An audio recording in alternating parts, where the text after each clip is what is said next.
Hello everyone, स्वागत है आप सभी लोग का पीसीएस बाई तरुण में। और आज हम बात करने वाले हैं यूपी पीएससी के प्रीलिम 2024 की टेस्ट सीरीज नंबर 5 की। आज हमारे पर 5 जो हमारी टेस्ट सीरीज होगी इसकी आज हम बात करेंगे। ऑलरेडी हमारी 4 वीडियो बन चुकी हैं टेस्ट सीरीज की, जिसकी डिस्क्रिप्शन में प्लेलिस्ट है, आप लोग जाके देख सकते हो। सबसे इम्पोर्टेंट बात, आप लोगों की डिमांड थी कि हम यहाँ पर आरओ और एआरओ की भी यहाँ पर टेस्ट सीरीज लाएं, बड़ी बड़ी कोचिंगों की, जैसे दृष्टि हुआ, संस्कृति हुआ, जीएस वर्ल्ड हुआ। तो हमारी आने वाली है, 1 से 2 दिन में आने लगेगी आरओ एआरओ की, तो आप लोग वो भी देखते रहिएगा। ठीक।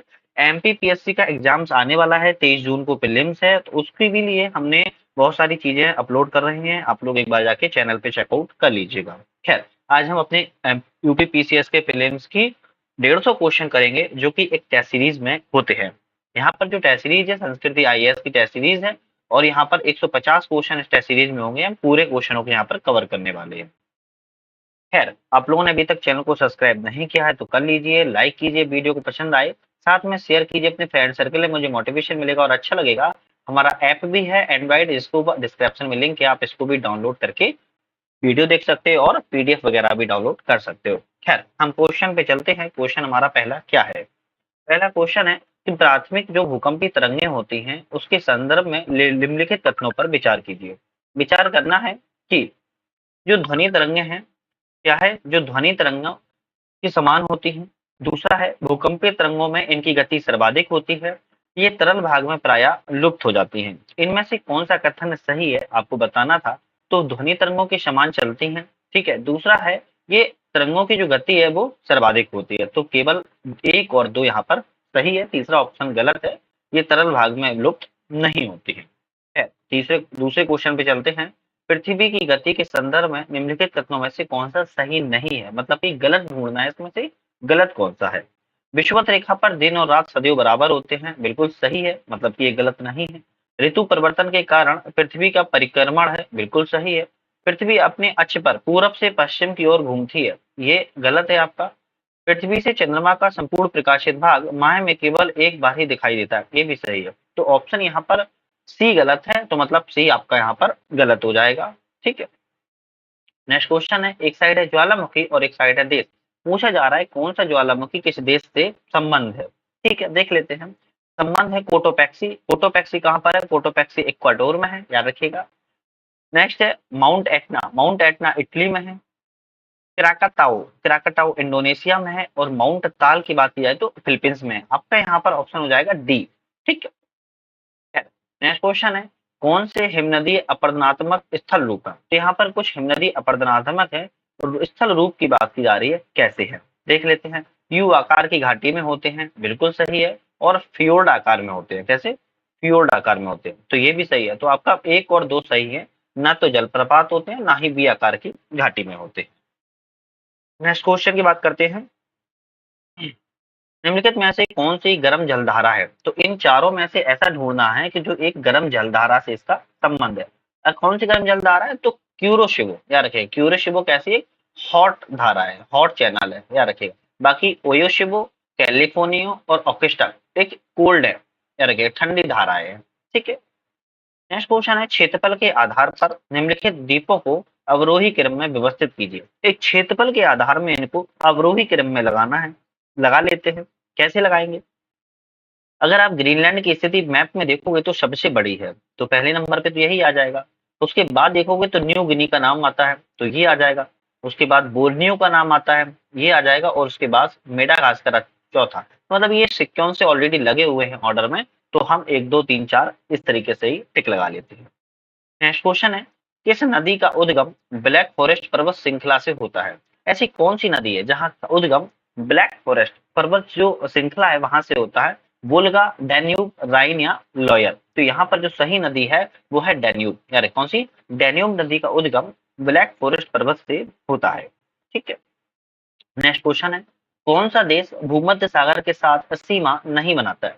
तो ऐसा एक देश है जो भूमध्य सागर के साथ में सीमा नहीं बनाता है। यहाँ पर ऐसा कौन सा देश है? तो वो देश है जर्मनी, याद रखिएगा। मैप भी रख के बैठो, मैप रख के बैठो, क्योंकि हर चीज, ये जो 150 क्वेश्चन है ऑल सब्जेक्ट की क्वेश्चन को यहाँ पर टेस्ट सीरीज है संस्कृति की, तो ये वेरी इंपॉर्टेंट है ना।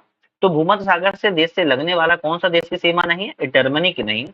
जबकि स्पेन आप मैप में देखोगे, और इटली देखोगे, और फ्रांस देखोगे, इन तीनों की सीमाएं लगती हैं। नेक्स्ट क्वेश्चन है, अपवाह्य तंत्र के संदर्भ में, मतलब कि जो नदी से संबंध है, अपवाह्य तंत्र के संदर्भ में निम्नलिखित कथनों पर विचार कीजिए। निम्नलिखित में से कौन सा कथन सही है? ठीक है, हम देख लेते हैं इसमें से कौन सा कथन सही है। अनुवर्ती नदियां क्षेत्रीय धरातल के प्रारंभिक ढाल के अनुरूप प्रवाहित होती है, सही है। नवनानुवर्ती नदियों का विकास द्वितीय अपर्दन चक्र के दौरान होता है, ये भी ठीक है। अक्रमवर्ती नदियां भौमिकीय संरचना की प्रतिकूल दिशा में प्रवाहित होती हैं, ये भी ठीक है। तो यहाँ पर आपका डी ऑप्शन सही जाएगा। खैर, नेक्स्ट क्वेश्चन पे चलते हैं और हमारा 10वां क्वेश्चन है, बड़ा प्रश्न है ये तो। यह मुख्यतः उष्णकटिबंधीय फसल है। इसका उद्भव क्षेत्र पूर्वी एवं दक्षिण पूर्वी एशिया माना जाता है। इसके लिए वर्ष भर 21 डिग्री सेल्सियस से लेकर 27 डिग्री सेल्सियस तापमान आवश्यक है। 20 डिग्री सेल्सियस से कम तापमान इसके विकास में अवरुद्ध पैदा करता है। पाला इसके लिए बहुत हानिकारक है। वर्षा की बात की जाए तो 75 से 120 सेंटीमीटर आवश्यक है। निम्नलिखित में से किस फसल से है संबंधित है? अब देखो, तो इसमें बहुत सारी चीजें आपको पता होनी चाहिए। ये होता है रिवीजन से। किससे होता है? ये सब चीजें आती हैं रिवीजन से। अब आप रिवीजन करोगे तो आप लोग को याद हो जाएगा। तो ये सब जो बातें कही जा रही है किस फसल के लिए की जा रही है? ये कही जा रही है दोस्तों गन्ना के लिए। किसके लिए? गन्ना के लिए की जा रही है ना। ये सब बातें गन्ना के लिए की गई हैं। आप लिख भी सकते हो, स्क्रीनशॉट ले सकते हो।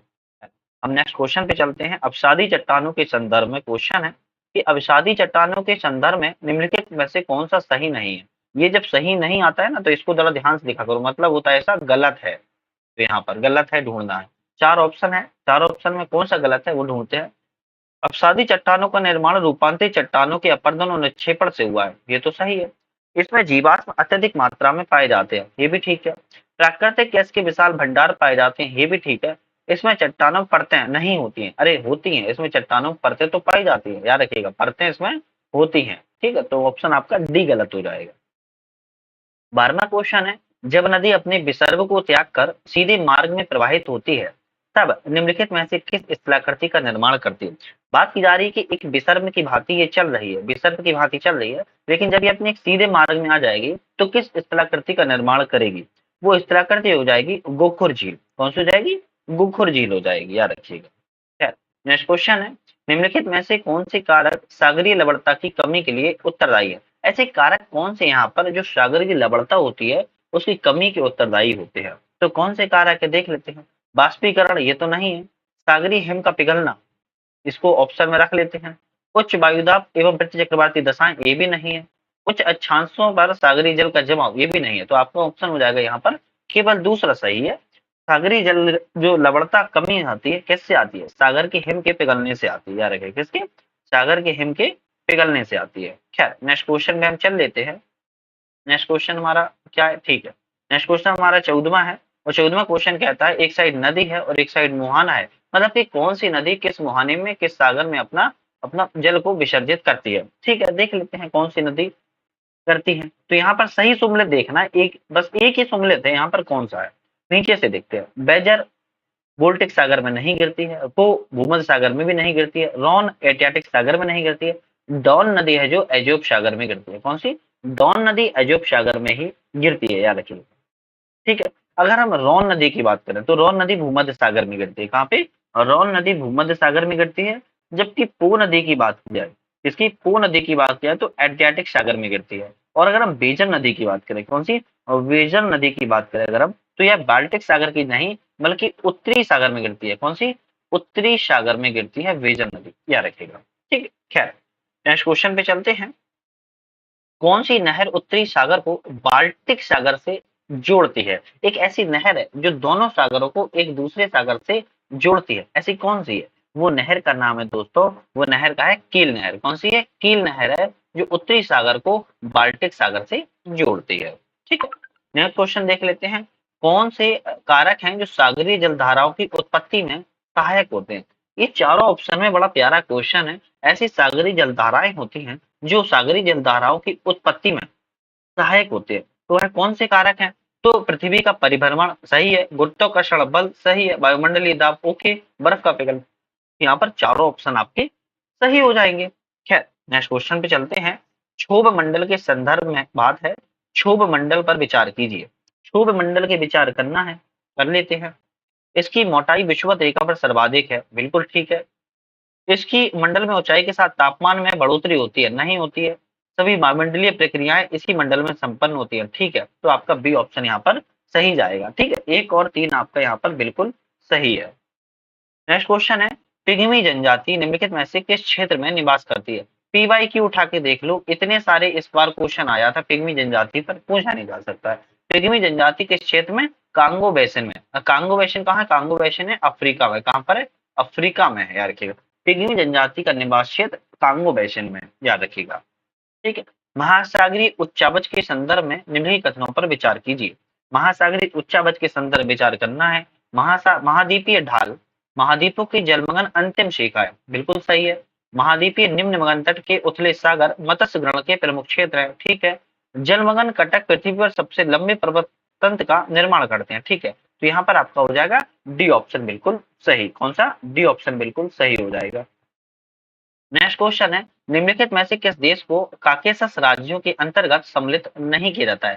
काकेशस राज्य, काकेशस राज्य कैसे कहा जाता है? काला सागर और कैस्पियन सागर के बीच एक स्थित पहाड़ी है, उसको ही एक चोटी है एल्ब्रुस, वहीं के पर कहते हैं काकेशस राज्य। तो इस काकेशस राज्यों में अगर बात करें कौन सा देश सम्मिलित नहीं किया जाता है, तो आपको हो जाएगा यूक्रेन। कौन सा? यूक्रेन सम्मिलित नहीं किया जाता है। जबकि जॉर्जिया, अजरबैजान, आर्मेनिया, तुर्की, याद रखिएगा ये सब जो है सामूहिक रूप से शामिल किए जाते हैं। ठीक है, नेक्स्ट क्वेश्चन पे चलते हैं। एक तरफ घाटी है और एक साइड अवस्थिति है, मतलब ये कौन सी घाटी की स्थिति कहाँ पर है? ठीक है, देख लेते हैं हम। स्थिति की बात करें, मरखा घाटी लद्दाख में है, नेवरा घाटी पश्चिम बंगाल में है, युमथांग घाटी सिक्किम में ही है, और किन्नौर घाटी हिमाचल प्रदेश में। इसमें दो घाटियां बहुत इंपॉर्टेंट, एक मरखा घाटी और एक किन्नौर घाटी। तो इन दोनों घाटियों को आप थोड़ा याद रखिएगा। तो पहला ऑप्शन आपका सही हो जाएगा क्योंकि सब मिली हुई है। नेक्स्ट क्वेश्चन है, दक्षिण भारत की निम्नलिखित पहाड़ियों को उत्तर से दक्षिण की ओर, मतलब कि नॉर्थ से साउथ की ओर सही क्रम में व्यवस्थित करना है। ठीक है, हम लगा लेते हैं। कैसे लगाएंगे? लगाएंगे ऐसे, सबसे ऊपर देखोगे तो आप सबसे पहले नल्ला माला पहाड़ी है। कौन सी? नल्ला मला की पहाड़ी है। फिर कौन सी है? पालकोंडा की पहाड़ी आती है दूसरे नंबर पर। उसके बाद नगारी की पहाड़ी आती है तीसरे नंबर पर। और सबसे अंतिम में देखोगे साउथ में जावड़ी पहाड़ी आती है। तो आपका हो जाएगा 3 2 1 4, ये आपका बिल्कुल सही है। मैप उठा के देख लो, कोई दिक्कत नहीं है ना। वीडियो पुश करो, मैप उठा के देख लो। प्रायद्वीपीय भारत की निम्नलिखित में से किन नदियों का मुहाना जो है वो अरब सागर में है? तो बात करें जो प्रायद्वीप भारत में, कहाँ की? जो प्रायद्वीप भारत की जो नदियां हैं इनका मुहारा अरब सागर में है। और कौन कौन सी नदियों का है अरब सागर में? हाँ, अगर हम उसको देख लें तो काली, भरतपुजा और पेरियार जो नदियां हैं इनका मुहाना अरब सागर में। अब यहाँ पे देखो कृष्णा, कृष्णा का कहाँ है? कृष्णा का कहाँ है? बे ऑफ बंगाल में है ना। अगर वहां देखोगे कौन सा देखोगे? पंबा का देखोगे तो इसका भी कहाँ है? इसका नहीं है, इसका अरब सागर में। इसका कहाँ पड़ता है? इसका भी बे ऑफ बंगाल में पड़ता है। और यहाँ पे भी कृष्णा आ गई तो ये का बे ऑफ बंगाल है। ठीक है, तो आपका काली, भारत पूजा और पेरियार नदी जो अरब सागर में गिरती है। खैर, किस तत्व की अधिकता के कारण मृदा में लाल रंग आ जाता है? तो फेरिक ऑक्साइड की। किसकी? फेरिक ऑक्साइड की जो उपस्थिति होती है वो मिट्टी में जब सॉइल में मिल जाता है तो लाल रंग की मिट्टी दिखने लगती है। खैर, नेक्स्ट क्वेश्चन है, निम्नलिखित कथनों पर विचार कीजिए। 25वां क्वेश्चन और यहाँ पर ऑप्शन दिए होंगे। हाँ, ऑप्शन दिए जाएं। ऑप्शन में उपयुक्त निम्नलिखित विशेषताएं उष्णकटिबंधीय शुष्क पर्णपाती वन से संबंधित है। तो उष्णकटिबंधीय शुष्क पर्णपाती वन से संबंधित है, कौन कौन सी विशेषताएं हैं? वार्षिक वर्षा 70 से 100 सेंटीमीटर होती है, सही है। वार्षिक तापमान 15.5 डिग्री सेल्सियस है, सही है। आपेक्षिक जो आर्द्रता है वो 63 से 77% के मध्य है, ये भी ठीक है।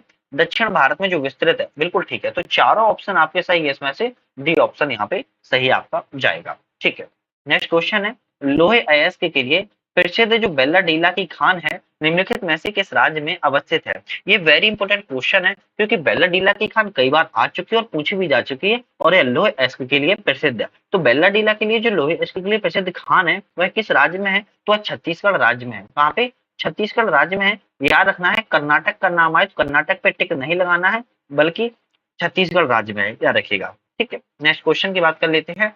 सेनोजोइक महाकल्प, याद रखिएगा, सेनोजोइक महाकल्प में किस काल में बृहद हिमालय की उत्पत्ति हुई थी? सेनोजोइक महाकल्प था उस कौन से काल में यहाँ पर बृहद जो हिमालय था उसकी उत्पत्ति? तो ओलिगोशीन। कौन सा? ओलिगोशीन में बृहद हिमालय की उत्पत्ति बताई जाती है। ठीक है, नेक्स्ट क्वेश्चन है, एक साइड है स्थानांतरित कृषि और एक साइड है राज्य, मतलब कि कौन सी स्थानांतरित कृषि के नाम से किस राज्य में की जाती है? यहाँ पर ये सही मिलान देखना है। ठीक है, हम देख लेते हैं। मिलानी तो मिलाना है। पोनम की बात की जाए तो केरल राज्य में है, बिल्कुल ठीक है। बीवर की बात की जाए तो मध्य प्रदेश में कहते हैं, ये भी ठीक है। बीरा बीरा गुजरात में नहीं कहते हैं। पोंडू की बात की जाए तो उड़ीसा में कहते हैं। अगर हम बात करें कौन सी, अगर हम बात करें अगर हम किसकी, बीरा की, तो बीरा कहाँ की जाती है? क्या आप लोग कमेंट करके बच्चे बताएंगे? बीरा कहाँ पर की जाती है? आप लोग कमेंट करके बताएंगे। चलो आप लोग इसको कमेंट करके मुझे बताओ, बीरा किस राज्य में की जाती है? और इसमें आपका ऑप्शन हो जाएगा सी, बिल्कुल सही। ठीक है, ये आप मुझे बताओ कमेंट में।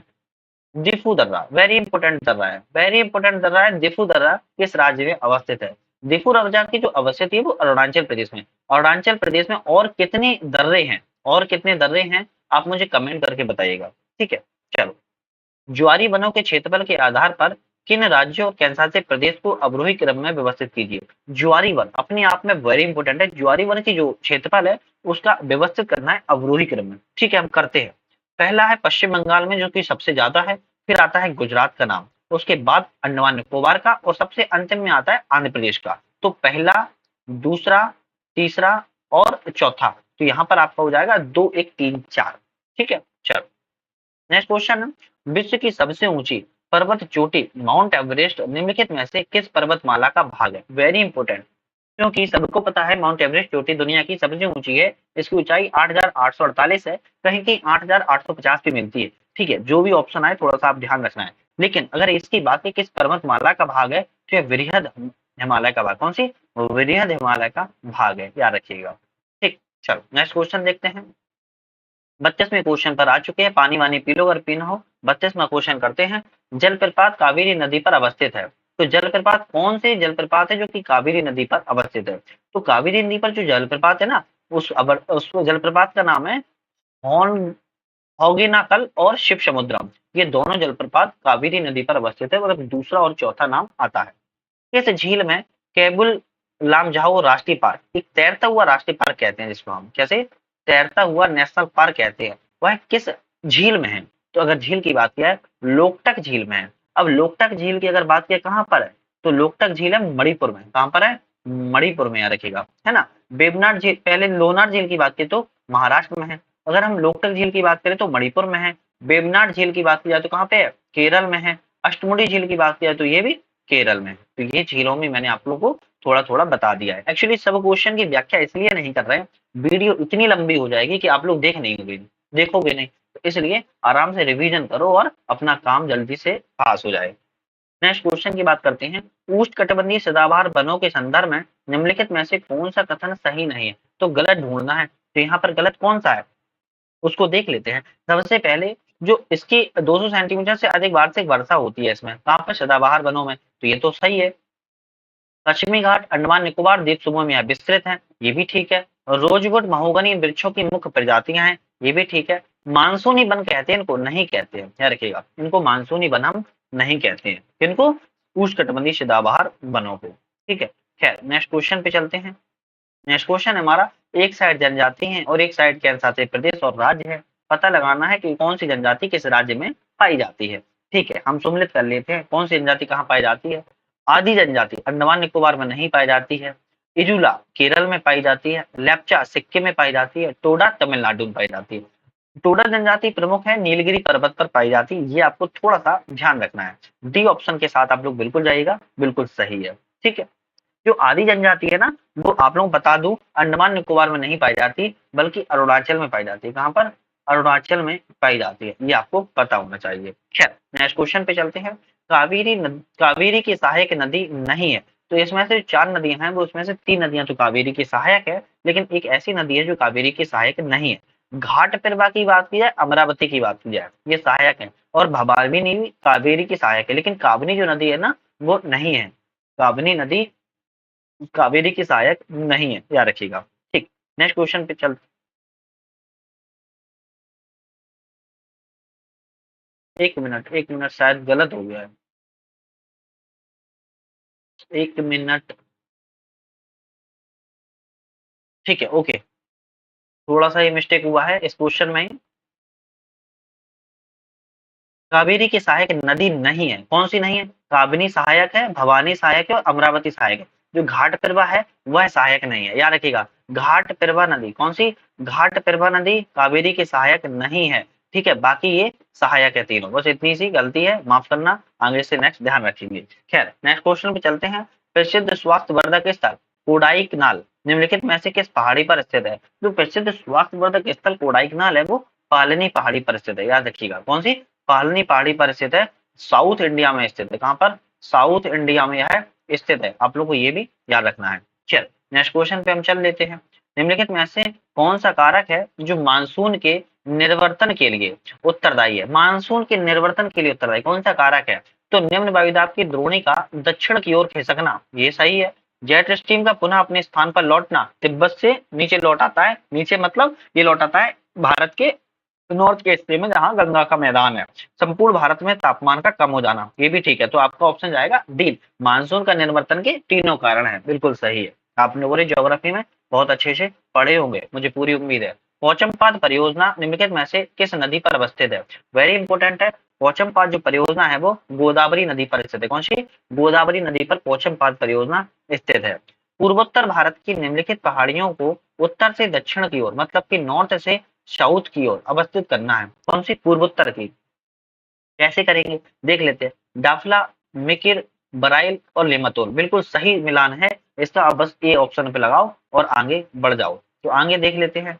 समाचार पत्रों में रही सानन, कौन सी है? सानन जल विद्युत परियोजना किस राज्य में है? जो सानन जल विद्युत परियोजना है ना दोस्तों, वो हिमाचल प्रदेश राज्य में है। कौन सी? हिमाचल प्रदेश राज्य में इसका संबंध है। खैर नेक्स्ट क्वेश्चन है, कौन सा सुमेलित नहीं है? यहाँ पर एक मिलान ऐसा है जो सुमेलित नहीं है, बाकी सुमेलित है। कौन सा सुमेलित नहीं है उसको ढूंढेंगे हम, ठीक है। पहले ये भी देख लेते हैं। 11 जुलाई को विश्व जनसंख्या दिवस मनाया जाता है, ये तो ठीक है। 18 जुलाई को विश्व मस्तिष्क दिवस, ये गलत है, ये गलत है, मतलब कि यही सही है। 29 जुलाई को विश्व प्रकृति संरक्षण दिवस और 29 जुलाई को विश्व बाघ दिवस मनाया जाता है, याद रखिएगा, ठीक है, याद रखिएगा। अब अच्छा, अगर पूछ लिया जाए विश्व मस्तिष्क दिवस कब मनाया जाता है, तो विश्व मस्तिष्क दिवस 22 जुलाई को मनाया जाता है। कब मनाया जाता है? 22 जुलाई को मनाया जाता है विश्व मस्तिष्क दिवस। खैर हम 43 क्वेश्चन की बात करते हैं। निम्नलिखित में से किसे हिंदी भाषा के लिए साहित्य अकादमी युवा पुरस्कार 2023 से सम्मानित किया गया? किसे किया गया? अतुल कुमार राय को किया गया। किसको? अतुल कुमार राय को किया गया है। नेक्स्ट क्वेश्चन को हम देख लेते हैं। निम्नलिखित में से किसे फ्रांस के सर्वोच्च नागरिक एवं सैन्य सम्मान grand cross of the legion of honour से सम्मानित किया गया? तो भारत के प्रमुख व्यक्ति हैं, कौन है? वह नरेंद्र मोदी, मतलब कि भारत के प्रधानमंत्री, सम्मान से नाम लेना है, श्री नरेंद्र मोदी जी को लिया गया है, ठीक है। नेक्स्ट क्वेश्चन की बात करते हैं। हाल ही में जॉन बेनिस्टर गुड एनएफ का देहांत हो गया, वह किस क्षेत्र से विशेष योगदान के लिए 2019 में नोबेल पुरस्कार से सम्मानित किया गया? अब अगर आप लोगों को पता होगा नोबेल पुरस्कार किस क्षेत्र में देता है, बड़े जल्दी अंदाजा लगा लोगे, है ना। तो रसायन विज्ञान में इनको क्षेत्र में विशेष योगदान के लिए नोबेल पुरस्कार दिया गया था। खैर दिया सभी के लिए जाता है, इतना याद रखिएगा।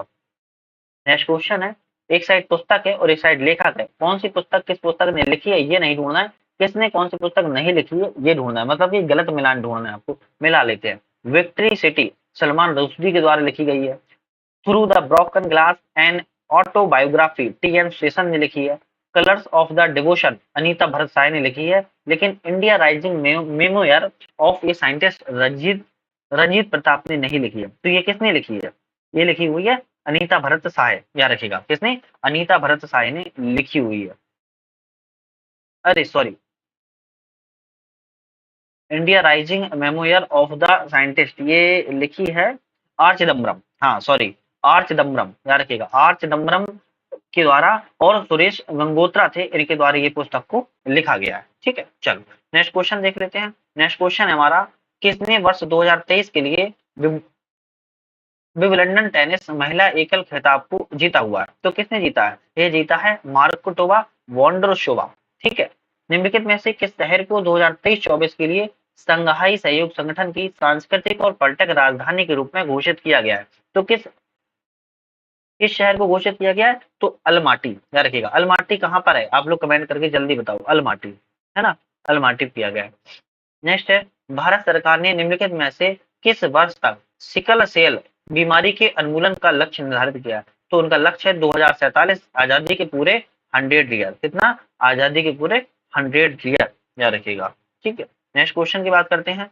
हाल ही में गृह मंत्रालय के द्वारा मणिपुर हिंसा जांच के लिए जो गठित एक न्यायिक आयोग का अध्यक्ष है, उसे किसे नियुक्त किया गया? तो व्यक्ति हैं अंजय लावा, के हैं अजय लाबा को नियुक्त किया गया है। रखिएगा, अजय लाबा को नियुक्त किया गया है। खैर, नेक्स्ट क्वेश्चन बड़ा प्यारा क्वेश्चन है, बहुत बड़ा क्वेश्चन है, पढ़ते हैं। इस अपवाह तंत्र में नदियां एक स्थान से निकलकर सभी दिशाओं में साइकिल के पहिए की तीलियों की तरह बहती हैं। प्रायः किसी गुंबदाकार क्षेत्र के शीर्ष स्थल से निकलने वाली नदियां इस अपवाह तंत्र का निर्माण करती हैं। पारसनाथ पहाड़ी से निकलने वाली नदियां इस अपवाह तंत्र का अनुपम उदाहरण प्रस्तुत करती हैं। निम्नलिखित में से किस अपवाह तंत्र के संदर्भ को हम प्रदर्शित कर रहे हैं? तो ये है अरि अपवाह। कौन सा है? अरि अपवाह है और इम्पोर्टेंट है, आप लोगों ने अपनी ज्योग्राफी में पढ़ा भी होगा। ठीक है, कौन सा देश है जो यूक्रेन के साथ सीमा साझा नहीं करता है? तो ऐसा कौन सा देश है जो यूक्रेन के साथ सीमा साझा नहीं करता है? उस देश का नाम है सर्बिया। याद रखिएगा, सर्बिया नहीं करता है, जबकि माल्डोवा हो, हंगरी हो, पोलैंड हो, तीनों यूक्रेन के साथ अपनी सीमा को साझा करते हैं। कौन सा नहीं करता है? सर्बिया नहीं करता है। नेक्स्ट क्वेश्चन की बात कर लेते हैं। कौन सा ग्रह युग में जो सूर्य की परिक्रमा अन्य ग्रहों के विपरीत पूर्व से पश्चिम दिशा में करता है? तो ऐसा कौन सा ग्रह का यहाँ पर है? तो यहाँ पर डी ऑप्शन सही हो जाएगा आपका, बुध और शुक्र है, जो कि पूरब से पश्चिम की ओर दिशा का करते हैं। ठीक है, चलो नेक्स्ट क्वेश्चन है। कौन सा प्रति चक्रवात की विशेषताएं, प्रति चक्रवात एंटी क्लॉकवाइज की जो चक्रवात की विशेषताएं कौन कौन सी होती हैं? अगर हम बात करें कौन कौन सी होती हैं, तो मार्ग एवं दिशा का अनिश्चित, तापमान, वायु राशियों के स्वभाव, आर्द्रता पर निर्भर, चक्रवातों की अपेक्षा इसका अधिक विस्तृत। तो आपका ऑप्शन हो जाएगा डी, 2, 3 और 4 आपका ऑप्शन बिल्कुल सही हो जाएगा। क्या, नेक्स्ट क्वेश्चन पे चलते हैं। नेक्स्ट क्वेश्चन है, एक साइड डेल्टा है और एक साइड उनका प्रकार या स्वरूप है। तो डेल्टा और प्रकार स्वरूप की बात की जाए हम, तो यहाँ पर सुमेलित कौन कौन से हैं इसको देखना है, देख लेते हैं। नील नदी का जो डेल्टा है वो चापाकार है, मिसिसिपी का डेल्टा है पंजाकार है, याद रखिएगा। तो आपका ऑप्शन हो जाएगा यहाँ पे एक और दूसरा। क्या, नेक्स्ट क्वेश्चन पे चलते हैं। पृथ्वी पर सूर्य के आकर्षक बल का प्रभाव चंद्रमा की अपेक्षा अधिक होता है। सूर्य का आकर्षक बल चंद्रमा की अपेक्षा बहुत अधिक है। कौन सा कथन सही है? इसमें है एक गलत और आर सही। याद रखिएगा, ये वाला गलत है और आपका ये वाला सही है। ठीक है, चलो नेक्स्ट क्वेश्चन देखते हैं। भूमध्य सागरीय जलवायु कौन सी है? भूमध्य सागरीय जलवायु के संदर्भ में निम्नलिखित कथनों पर विचार कीजिए। भूमध्य सागरीय जलवायु के संदर्भ में विचार करना है, कौन सा कथन सही है? अधिकांश वर्षा शीत ऋतु में होती है, इसके क्षेत्र शीतकाल में चक्रवाती निम्न वायुदाब कटिबंध प्रभाव में आ जाते हैं। तो आपका दूसरा और तीसरा बिल्कुल सही है, पहला ऑप्शन यहाँ पर गलत है। कौन सी ठंडी जलधारा है? तो यहाँ पर चार जलधारा है, इसमें ठंडी जलधारा कैनारी की जलधारा, बल्कि बाकी सब ये कौन सी हॉट जलधारा है, याद रखिएगा। ठीक है, नेक्स्ट क्वेश्चन है।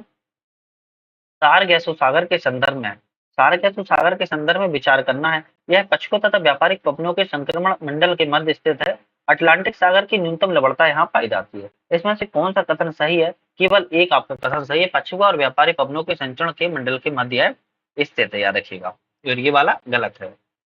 चिम्बाराजो ज्वालामुखी, वेरी इंपोर्टेंट है। चिम्बाराजो ज्वालामुखी किस देश में अवस्थित है? तो चिम्बाराजो ज्वालामुखी है ना दोस्तों, वह बात की जाए तो इक्वाडोर में स्थित है। कहाँ पर? इक्वाडोर में स्थित है।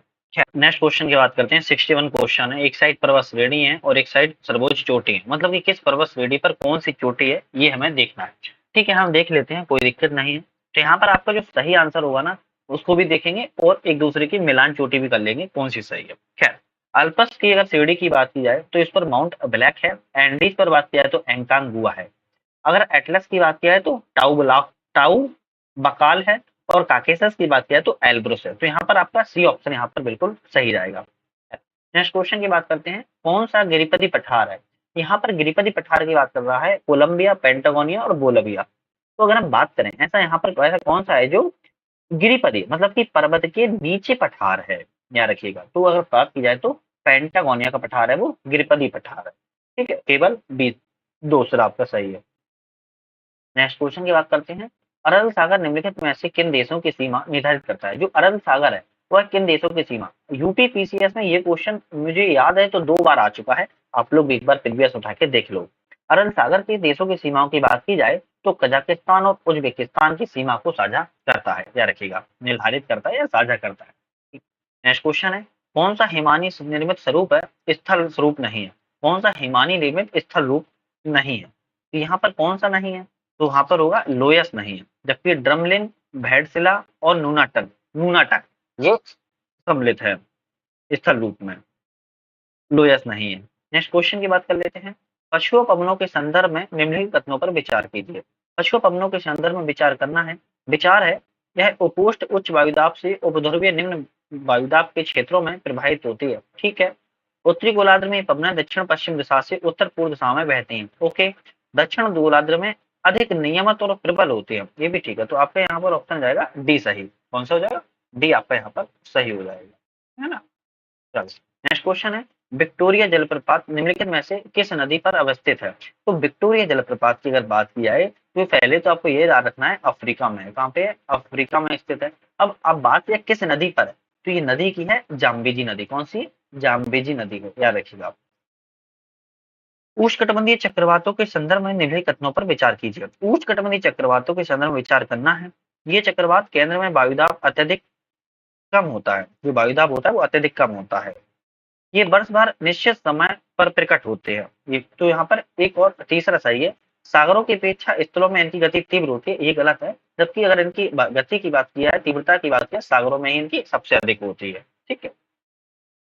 नेक्स्ट क्वेश्चन देख लेते हैं। यहाँ पर नेक्स्ट क्वेश्चन है, ऑनटैटो जल संधि किस सागरों को जोड़ती है? अप्रमुख संधि है ऑनटैटो। कौन सी है? ऑनटैटो जल संधि किन सागरों को जोड़ती है? अगर सागर की बात करें तो एड्रियाटिक सागर और आयोनियन सागर को यह जोड़ती है। याद रखिएगा, एड्रियाटिक सागर और आयोनियन सागर को जोड़ती है। कौन सी गर्त अटलांटिक महासागर में अवस्थित है? ऐसी गर्त है जो कि अटलांटिक महासागर में अवस्थित है। कौन सी गर्त है? वह गर्त का नाम है प्यूटोरिको गर्त। कौन सी है? प्यूटोरिको गर्त अटलांटिक महासागर में स्थित है। हिंद महासागर में कौन सी? हिंद महासागर में कौन सी गर्त है? आप मुझे कमेंट करके बताइएगा। हिंद महासागर में कौन सी गर्त है? कमेंट करके जल्दी से बता दिए। ब्राजील में की जाने वाली स्थानांतरित कृषि को निम्नलिखित में से किस नाम से जाना जाता है? एक ब्राजील में जो स्थानांतरित कृषि कही जाती है उसको रोका नाम से जाना जाता है। किस नाम से? और रोका के नाम से जाना जाता है। करेबा 71 क्वेश्चन 71 क्वेश्चन है। करेबा संरचना के संदर्भ में निम्नलिखित में से कौन सा कथन सही है? तो करेबा संरचना की बात कर रहा है। करेबा संरचना में यहाँ पर कौन सा कथन सही है? ठीक है, हम यहाँ पर देख लेते हैं कौन सा कथन सही है। सही कथन की बात की है, यह हिमाचल और उत्तराखंड हिमालय की विशेषता है। नहीं है। इसका निर्माण झीलों के एकत्रित हुए निक्षेप और अवसादों से हुआ है। बिल्कुल ठीक है। जाफरान की कृषि के लिए विख्यात है। तो यहाँ पर दूसरा और तीसरा ऑप्शन यहाँ पर बिल्कुल सही है। नेक्स्ट क्वेश्चन देखते हैं, कौन भूड़ भूमि के संदर्भ में सही है? एक भूड़ भूमि होती है, आपने नाम सुना होगा ज्योग्राफी में, भूड़ भूमि। तो भूड़ भूमि के संदर्भ में कौन सा कथन सही है? गंगा और रामगंगा नदियों के प्रवाह क्षेत्र में पाई जाती है। बिल्कुल सही है। ठीक है। नेक्स्ट क्वेश्चन को देख लेते हैं। एक तरफ संस्थान है और एक तरफ नगर है। तो बात कर रहा है कौन सा सम्मिलित संस्थान नगर से संबंधित नहीं है? तो कौन सा नहीं है? तो यहाँ पर अगर बी ऑप्शन की बात की जाए तो यह बांदा में नहीं है। बाकी भारतीय वन प्रबंध संस्थान भोपाल में है, वन अनुसंधान देहरादून में है, केंद्रीय शुष्क अनुसंधान जोधपुर में है।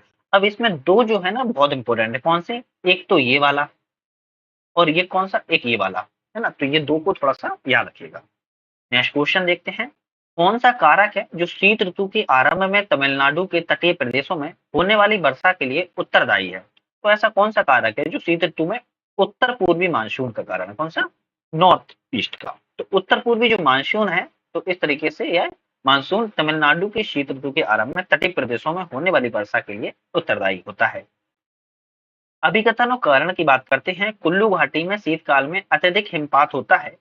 शीतकाल में कुल्लू घाटी में पश्चिमी विक्षोभ से आर्द्रताधारी पवन आती है। यहाँ पर एक ऑप्शन सही है, दोनों सही है और सही व्याख्या भी कर रहा है। खैर नेक्स्ट क्वेश्चन की बात कर लेते हैं।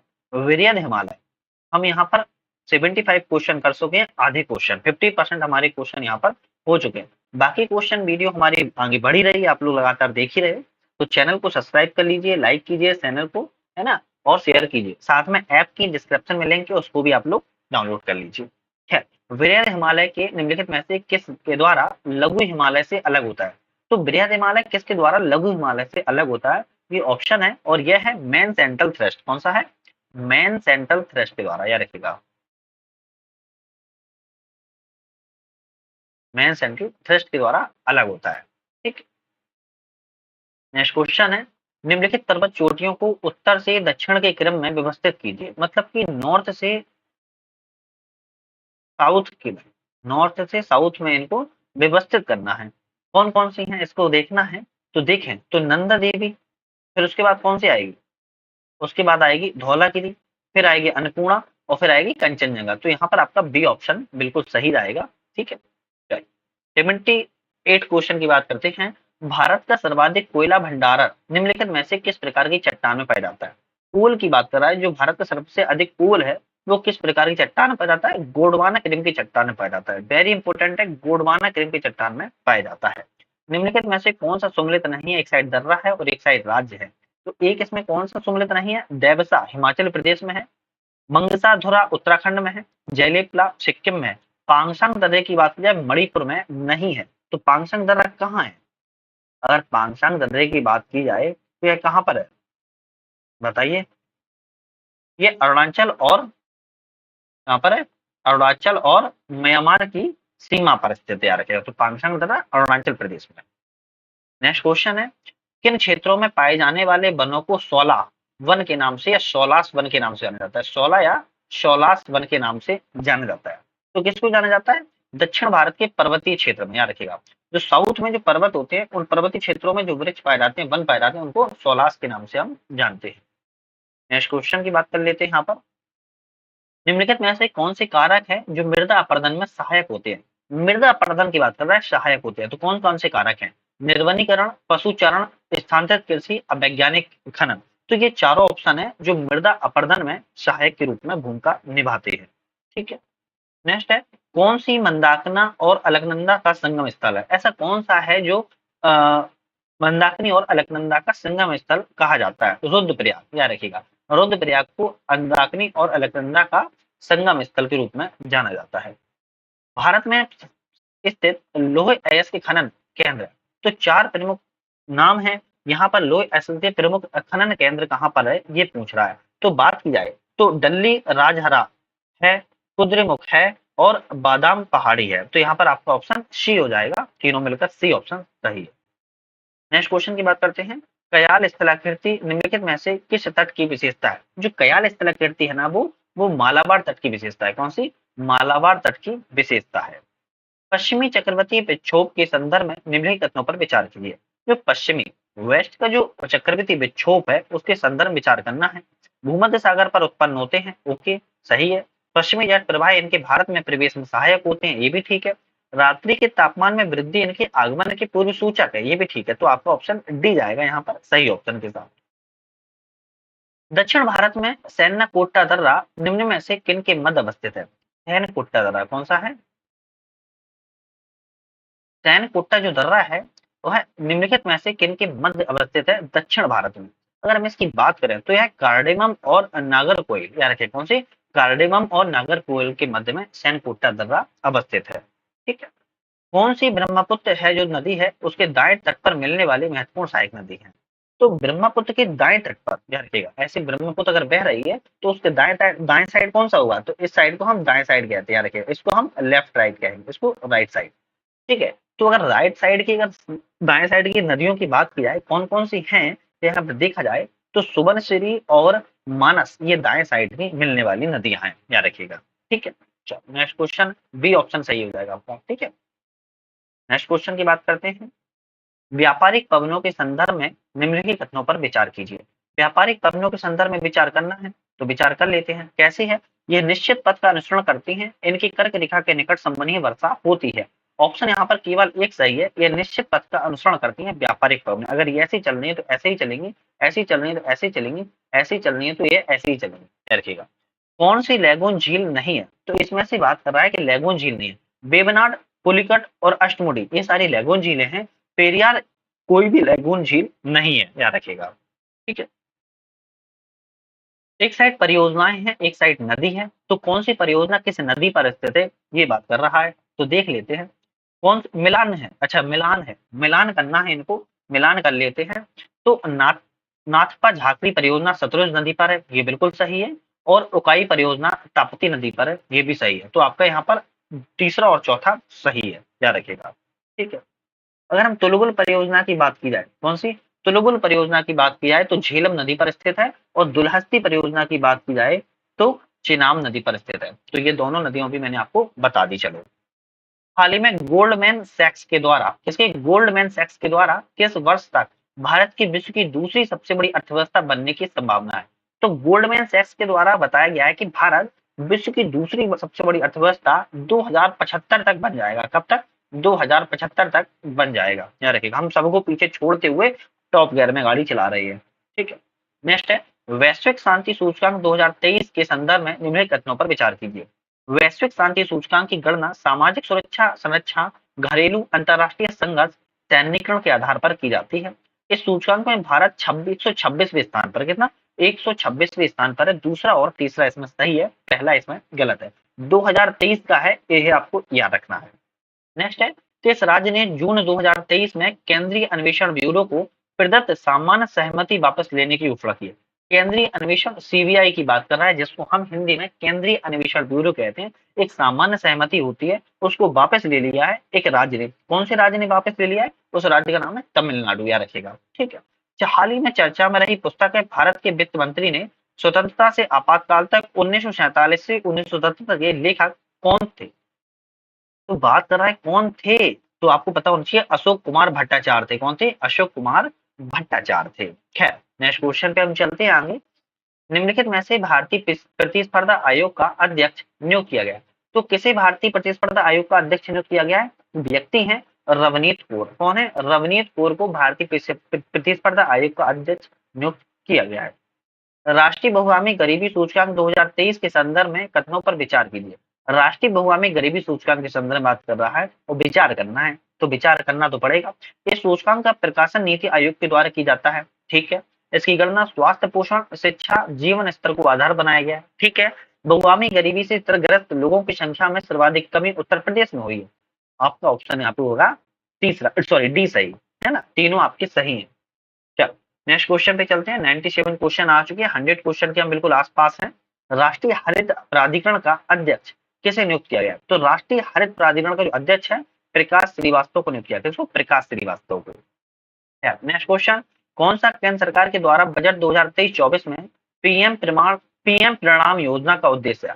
पीएम जो प्रणाम योजना है उसका उद्देश्य क्या है? वैकल्पिक गैर रासायनिक उर्वरकों के उपयोग को प्रोत्साहन देना इसका प्रमुख उद्देश्य है, याद रखिएगा।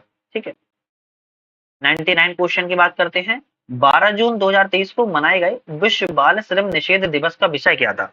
तो 12 जून को विश्व बाल श्रम निषेध रूप में मनाया गया और इस 2023 का विषय की बात कर रहा है सभी के लिए सामाजिक न्याय, बाल श्रम की समाप्ति। ठीक है, तो ये इसका प्रमुख विषय रहा है। 100 क्वेश्चन पार कर चुके हैं। आप लोग ने चैनल को अभी तक सब्सक्राइब नहीं किया है, बड़ा मुझे अच्छा महसूस नहीं हो रहा है। लाइक भी नहीं किया है और शेयर जरूर कर लीजिए। साथ में डिस्क्रिप्शन में ऐप है, जिसकी डिस्क्रिप्शन में लिंक है, आप इसको डाउनलोड कर सकते हो ऐप को। वहां पर आपको बहुत सारी चीजें पढ़ने का मौका मिल जाएगा। किसे एशियाई ओलंपिक परिषद का अध्यक्ष चुना गया है? एशियाई ओलंपिक का परिषद की बात कर रहा है शेख तलाल फहद अल सबाह को चुना गया है। ठीक है, 100 क्वेश्चन बड़ा क्वेश्चन है। यह गर्म, शुष्क, धूल भरी स्थानीय पवन है। सहारा के रेगिस्तान से उत्तर दिशा की ओर प्रवाहित होती है। भूमध्य सागर को पार करने के बाद इटली और स्पेन को प्रभावित करती है। मिस्र में खमसिन, लीबिया में गिलबी, ट्यूनिसिया में चिली के नाम से जाना जाता है। इससे होने वाली वर्षा को रक्त वर्षा, रेड रेन भी कहते हैं। क्या कहते हैं? रेड रेन भी कहते हैं। कहाँ कहा जाता है? स्थानीय पवन को संदर्भित है। किस नाम से इस पवन को जाना जाता है? इस पवन का नाम क्या है? इस पवन का नाम है शिरोको। याद रखिएगा, इतनी जो बड़ी कथा कही है ना, इस शिरोको से संबंधित है। शिरोको इसका नाम है, याद रखिएगा। ठीक है, इसको अलग अलग नामों से अलग अलग क्षेत्रों में जाना जाता है। नेक्स्ट क्वेश्चन है, कौन से बलित पर्वत है? तो बलित पर्वत यहाँ पे कौन कौन से है? बलित पर्वत सेकेंड ऑर्डर बताइए, बलित पर्वत कौन कौन से यहाँ पर है?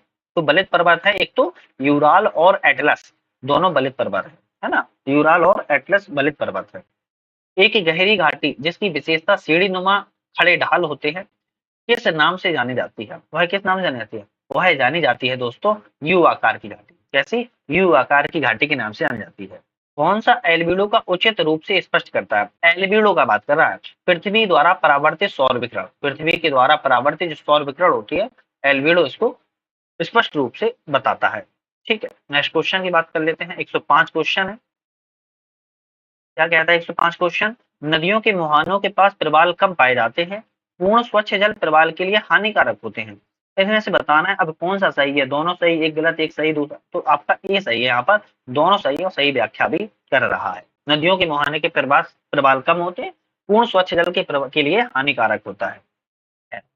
नेक्स्ट है, कौन सी नदी मकर रेखा को 2 बार काटती है? अब मकर रेखा को बात कर रहा है, कौन सी नदी काटती है? तो लिम्पोपो नदी। कौन सी? लिम्पोपो नदी। कहाँ पर है? अफ्रीका में है यार। कहाँ पे? अफ्रीका में है। मकर रेखा को 2 बार काटती है लिम्पोपो नदी, है ना। ये ऐसे तरीके से एक यहाँ काट दी और एक यहाँ काट दी है। भारत में कर्क रेखा कौन सी काटती है? माही नदी काटती है, याद रखिएगा। ठीक। कौन सी नदियां हैं जो निक्षेप के द्वारा निर्मित स्थल रूप है? तो निक्षेप के द्वारा निर्मित स्थल रूप है, कौन सी नदियां हैं? वो नदियां हैं जलोढ़ शंकु कहलाती हैं। क्या कहलाती हैं? जलोढ़ शंकु कहलाती हैं, याद रखिए। नेक्स्ट है चक्रवात और एक साइड है अवस्थिति। कौन सा चक्रवात की अवस्थिति कहाँ होती है? ये बात कर रहा है। तो विली विली ऑस्ट्रेलिया में होती है, टैफू जापान में होती है। यहाँ पे विली विली ऑस्ट्रेलिया में और टैफू जापान में होती है। पहला और दूसरा यहाँ पर सही है। ठीक। पैटागोनिया का मरुस्थल किस देश में स्थित है? पेंटागोनिया का मरुस्थल की बात करें किस देश में स्थित है? तो ये अर्जेंटीना में स्थित है और साउथ अमेरिका में है। कहाँ पे? साउथ अमेरिका में स्थित है। याद रखिएगा, पेंटागोनिया अर्जेंटीना में है। ठीक है। निम्नलिखित में से ज्वालामुखी क्रिया से निर्मित स्थल रूप है।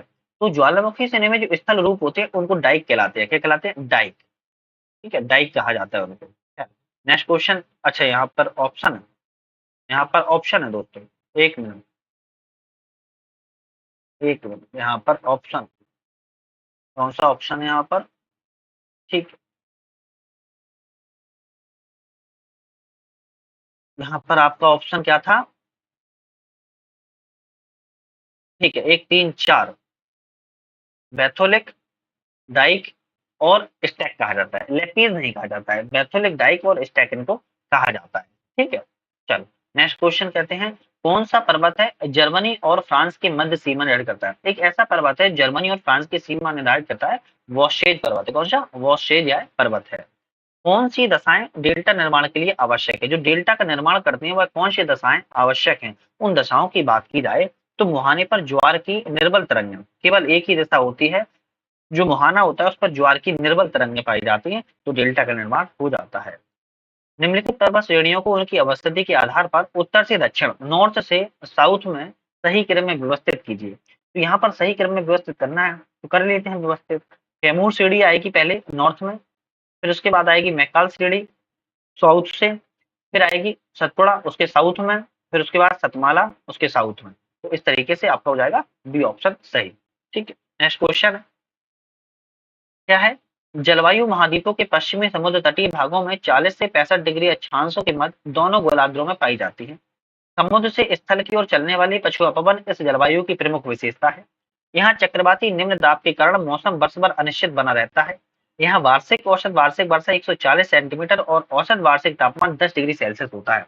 निम्नलिखित में से किस जलवायु को संदर्भित करता है? तो यह कौन सी जलवायु को संदर्भित करता है? यह पश्चिमी यूरोपीय जलवायु को संदर्भित है। कौन सी? पश्चिमी यूरोपीय जलवायु को संदर्भित कर रहा है।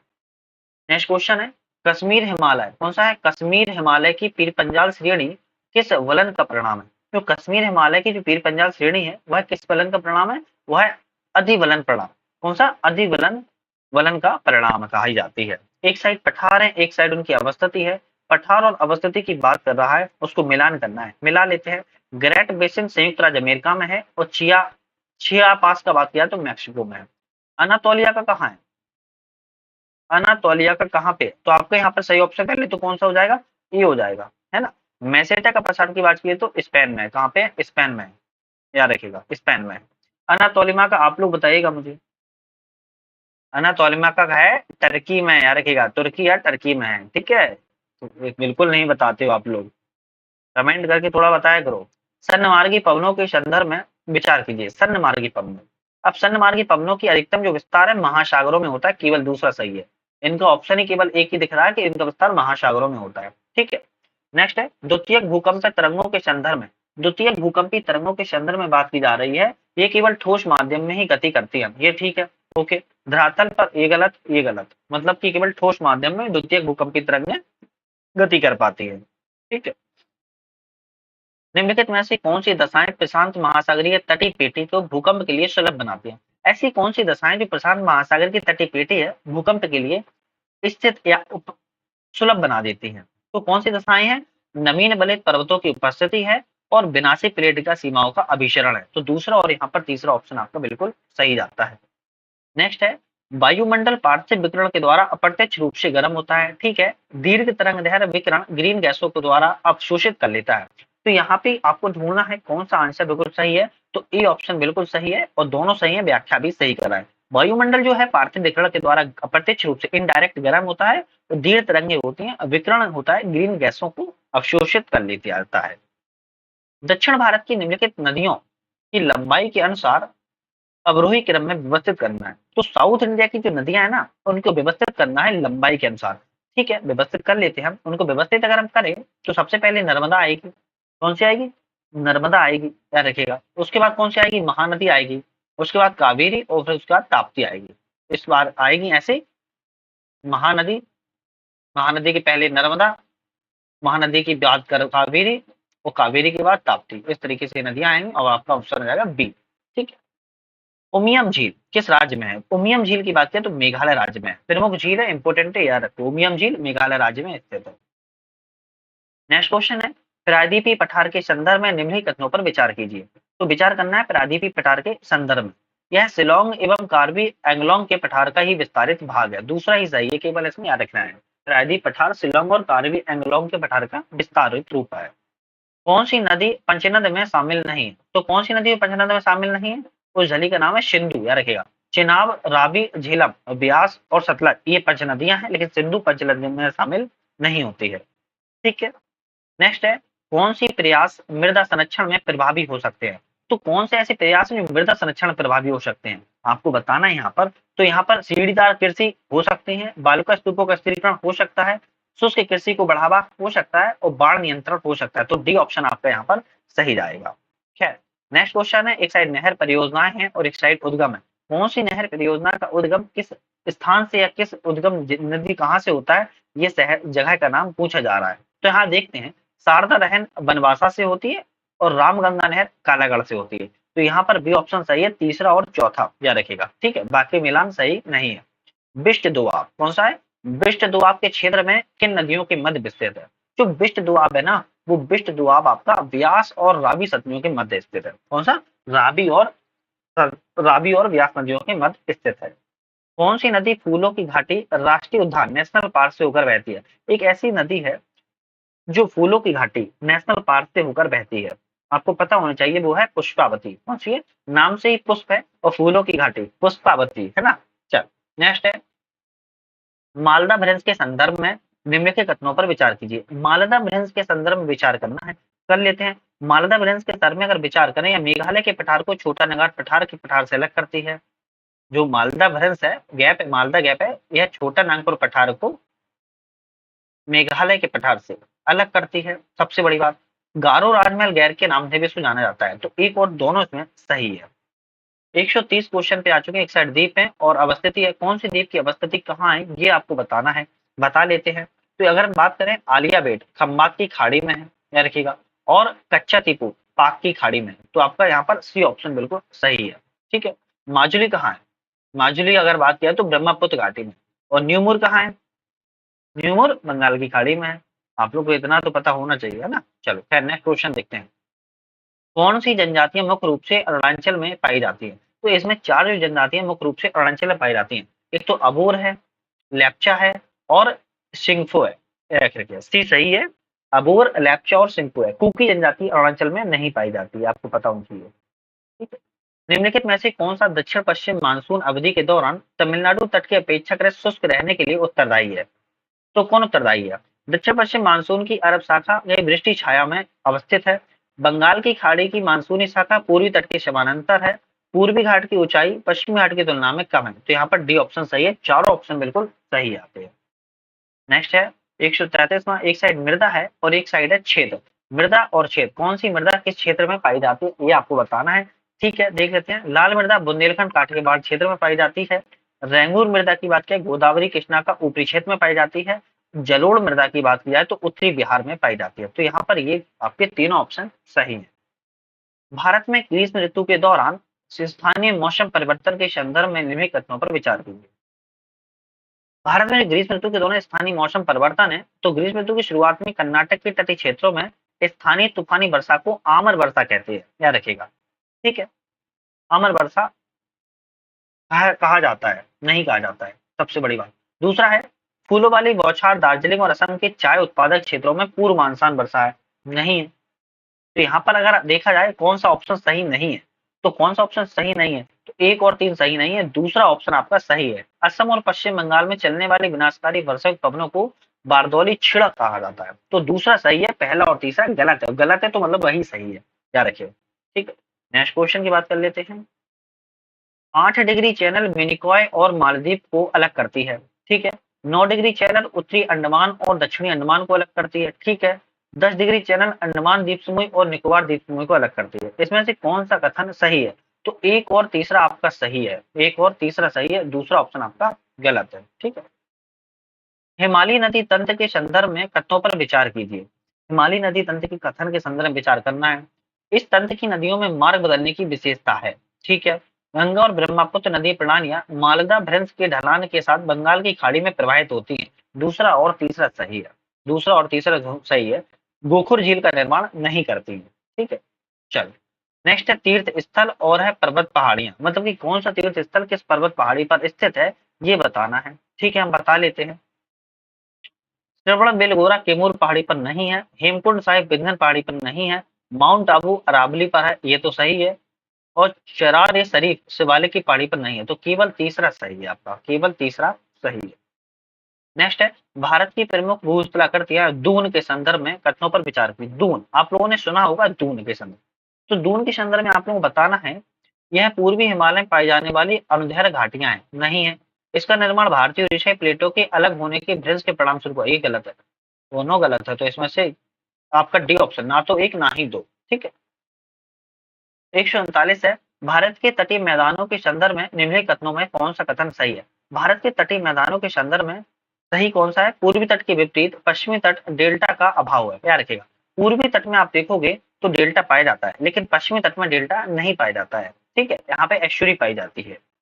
उत्तर भारत में पाई जाने वाली रूही भूस्थलाकृति के संदर्भ में कौन सा कथन सही है?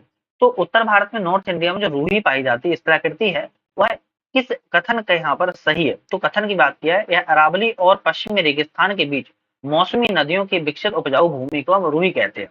तो अरावली की अगर पहाड़ी देखोगे और यहाँ पे रेगिस्तान की जो मौसमी नदियां होती हैं, उस नदियों के बीच में विकसित उपजाऊ भूमि पाई जाती है, जिसे हम रूही नाम से जानते हैं। ठीक है। हाल ही में निम्नलिखित में से किसे सीनियर पुरुष क्रिकेट चयन के लिए अध्यक्ष नियुक्त किया गया है? तो किसको नियुक्त किया गया? वो व्यक्ति हैं अजीत अगरकर। कौन है? अजीत अगरकर को नियुक्त किया गया है। जुलाई 2023 में जापान और भारत समुद्री अभ्यास के 7वें संस्करण का आयोजन किस स्थान पर किया गया? तो ये किया गया था विशाखापत्तनम। विशाखापत्तनम बोले तो भारत में किया गया था। हाल ही में जारी किए गए 5वें राज्य खाद्य सुरक्षा सूचकांक 2022-23 के अंतर्गत किस राज्य को बड़े राज्यों की श्रेणी में शीर्ष स्थान प्राप्त हुआ है? तो खाद्य खाद्य सुरक्षा सूचकांक में बड़े राज्यों को शीर्ष स्थान प्राप्त हुआ है। किसको हुआ है? अगर बात करें तो केरल को, याद रखें, किसको? केरल को प्राप्त हुआ है। वैश्विक लैंगिक अंतराल रिपोर्ट 2023 में संदर्भ में विचार करना है। इससे संयुक्त राष्ट्र की आर्थिक और सामाजिक परिषद द्वारा जारी किया जाता है। ठीक है। किसकी? संयुक्त राष्ट्र की आर्थिक और सामाजिक और वैश्विक लैंगिक अंतराल की बात कर रहा है। ठीक है। और यहाँ पर दूसरा है, इसकी गणना आर्थिक भागीदारी, शिक्षा, रणनीतिक राजनीतिक सशक्तिकरण, स्वास्थ्य के आधार पर की जाती है। भारत को 135वां स्थान प्राप्त हुआ है। केवल दूसरा यहाँ पर सही है, इसकी गणना आर्थिक भागीदारी, शिक्षा, राजनीतिक सशक्तिकरण, स्वास्थ्य के आधार पर की जाती है। किस राज्य ने मंडल ने कुई भाषा को संविधान की 8वीं अनुसूची के शामिल करने की सिफारिश की है? तो कुई भाषा को शामिल करने, कौन सी भाषा है? कुई भाषा को शामिल करने की सिफारिश किसने की है? उड़ीसा राज्य ने की है। याद रखिए, किसने? उड़ीसा राज्य के द्वारा पहल की गई है। नेक्स्ट है, किसी वर्ष 2023 का पेन प्रिंटर पुरस्कार सम्मानित किया गया? पेन प्रिंटर पुरस्कार सम्मानित किया गया, कैसे किया गया? माइकल रोशन को किया गया। इसको माइकल रोशन को किया गया है। चाहली में चर्चा में रहा चाचिन चराई महोत्सव, कौन सा है? चाचिन चराई महोत्सव किस राज्य में मनाया गया? तो यह राज्य की बात की जाए तो अरुणाचल प्रदेश में मनाया गया। इसमें अरुणाचल प्रदेश में मनाया गया है। किस टीम ने विश्व टेस्ट चैंपियनशिप 2021-23 में खिताब जीता? तो किस विश्व टेस्ट चैंपियनशिप ने खिताब जीता है? और ऑस्ट्रेलिया ने। किसने? ऑस्ट्रेलिया के द्वारा जीता गया है। जुलाई 2023 में भारत की अध्यक्षता में आयोजित जो शंघाई सहयोग संगठन व शिखर सम्मेलन हुआ है, किस देश को नए सदस्य के रूप में शामिल किया गया है? तो ईरान को किया गया है शामिल। किसको? ईरान को शामिल किया गया। इंपॉर्टेंट है क्योंकि भारत की अध्यक्षता में इसको शामिल किया गया, पूछा जा सकता है। नेक्स्ट और अंतिम क्वेश्चन की बात करते हैं। भारतीय प्रधानमंत्री के द्वारा अमृत धरोहर योजना का शुभारंभ किया गया, कौन सा योजना का उद्देश्य था? तो कौन सा योजना का उद्देश्य था? यहाँ पर था रामसर स्थलों का संरक्षण। कितना? रामसर स्थलों का संरक्षण करने से प्रमुख उद्देश्य था। वेरी इंपॉर्टेंट थे। तो आज की जो हमारी सीरीज थी, मैंने यहाँ पर टेस्ट सीरीज 5 की बात की है, 4 ऑलरेडी बन चुकी थी। तो अब हमारी 5 टेस्ट सीरीज बन चुकी हैं। छठवीं की हम बात करेंगे नेक्स्ट वीडियो में। देखने के लिए चैनल को सब्सक्राइब कर लीजिए, लाइक कीजिए, बेल आइकन प्रेस कर लीजिए, जिससे कि आने वाली वीडियो का नोटिफिकेशन मिलता रहे। साथ में हमारा ऐप भी है, उसको एंड्रॉइड ऐप को डाउनलोड कर लीजिए, जिससे कि आप लोग को पीडीएफ वीडियो सारा और टेस्ट सीरीज लगाने का मौका मिल जाए। वहां पे टेस्ट सीरीज आप लोग लगा सकते हो फ्री में, तो आप लोग वो भी लगाते रहिएगा। आज के लिए यहीं पे आज चाहते हम अलविदा। नेक्स्ट वीडियो में पुनः मुलाकात करेंगे।